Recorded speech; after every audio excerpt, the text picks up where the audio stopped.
존경하는 55만 서구 주민 여러분, 어려운 환경 속에서도 우리 아이들의 보육을 위해 애쓰시는 어린이집 관계자 여러분 안녕하십니까? 가정 3동 성남 123동 김미연 의원입니다. 발언에 앞서 의정 자유 발언의 기회를 주신 송충규 의장님과 최기술 부의장님을 비롯해 선배 동료 의원 여러분들께 감사의 말씀을 드립니다. 본 의원은 비극적 아동학대 사건에 대해 구청의 사후 처리에서 발생한 잘못된 형태를 지적하고 재발 방지를 위한 대안을 제시하고자 합니다. 먼저 제242회 임시회를 개회하면서 동료 의원이 국공립 어린이집 아동학대 사건에 대해 지적하는 의정자유 발언을 한 것을 기억하실 것입니다. 동료 의원의 강도 높은 비판에 해당 부서는 의원이 지적한 의도에 대해 파악과 자성의 목소리는커녕 사실을 왜곡하는 등의 갑론을박을 논하며 의원을 압박하는 행위에 심히 유감이었습니다. 문제 해결을 고민해야 할 해당 부서와 구청은 관내 모든 어린이집에 원장 부재 시 사건 사고가 발생하면 관에서 해당 어린이집을 경찰에 즉시 고발 조치하겠다는 공문을 발송했습니다. 이것이 진정 문제의 해결 방식입니까? 고발 조치를 운운하는 공문을 발송한 것과는 달리 어린이집 원장들에게 2월 3일과 4일 오전 10시부터 2시간 동안 영유아 권리 존중과 학대 예방, 교육을 받을 것을 공지했는데 이 시간은 아이들을 보육해야 할 시간이었습니다. 행정의 일관성이 없이 오락가락 갈짓자 행정을 보이고 있는 것은 감독기관의 공신력이 상실되는 것입니다. 이렇게 일관성과 아동 보육에 이해가 없는 행정이 아이들의 어떤 권리가 존중이 되며 어린이집 운영과 아동학대 방지에 무슨 도움이 되겠습니까? 아이를 키우는 부모 입장에서 보면 아이가 잘못을 했을 때 훈계와 혼을 내더라도 위축되어 있는 아이에게 한편으로는 용기와 격려를 해주는 것이 올바른 훈육 방법이라고 생각합니다.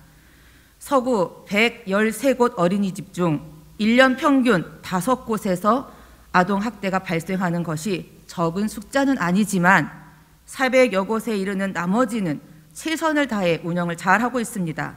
이 말씀을 드리는 이유는 서구에 아동학대 사건이 발생하고 언론을 통해 보도가 되면 소수의 일탈로 전체 어린이집에 대한 질타와 그로 인한 피해를 보게 되기 때문입니다. 올바르게 어린이집을 운영하던 원장과 교사들에게는 전국의 일가 친척들과 지인들로부터 우려의 전화를 받기도 합니다. 이것 또한 원장과 교사들에겐 극심한 피해의식을 가지게 되는 것입니다. 이런 사건, 사고들이 재발하지 않도록 조치하는 것은 중요하지만 그렇다고 나머지 원장과 교사 전체를 우범자 또는 잠재적 범죄자로 몰아서 그들을 겁박하고 엄한 처벌을 예고함으로써 더욱더 궁지로 몰아가고 있습니다. 강압적인 행위로 통제가 된다고 생각하십니까? 위축되어 있는 종사자들에게 지금 필요한 것은 그들을 위로하고 더 잘할 수 있도록 격려가 필요한 것입니다. 코로나19로 모두가 어려운 시기에 관내 450개 어린이집은 운영의 어려움 등으로 30여 곳이 넘게 폐원을 하고 그나마 남아있는 원에서는 교사들을 감축하는 등 운영하는 데 많은 어려움을 겪고 있습니다. 어린이집은 소상공인으로 분류도 안 되어 정부 지원도 받을 수 없는 형편입니다. 현장의 상황이 이렇게 힘들고 어려운데 경제적으로 열악한 환경 속에서 교육이라는 사명감으로 힘들게 간신히 버티고 있는 것이 어린이집의 현실입니다. 이러한 상황임에도 불구하고 지도 감독의 빌미로 불편한 감정을 섞어 공격적으로 경찰에 고발하겠다는 등 겁박을 하는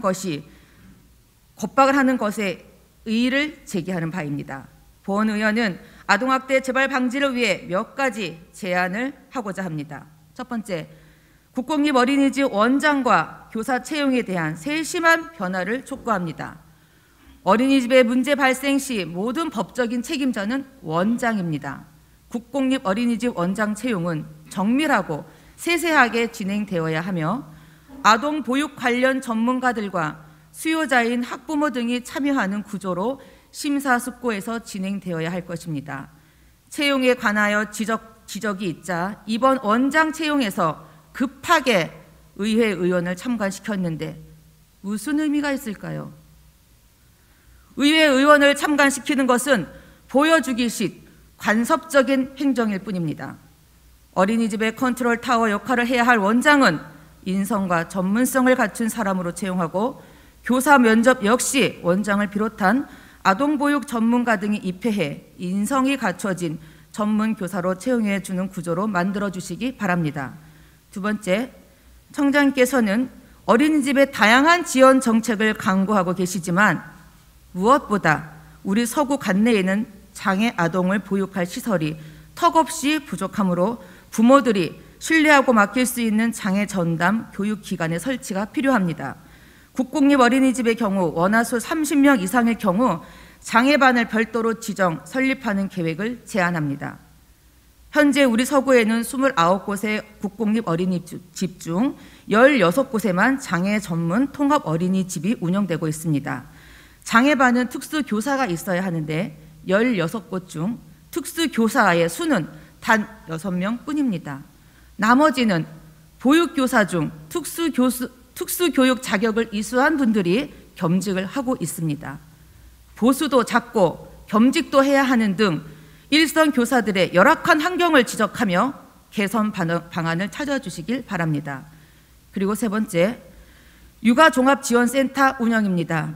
양질의 교육을 위한 교사 상담 치유 프로그램도 좋겠지만 공공기관이라는 점에서 일선 교사들은 매우 부담을 가지고 있습니다.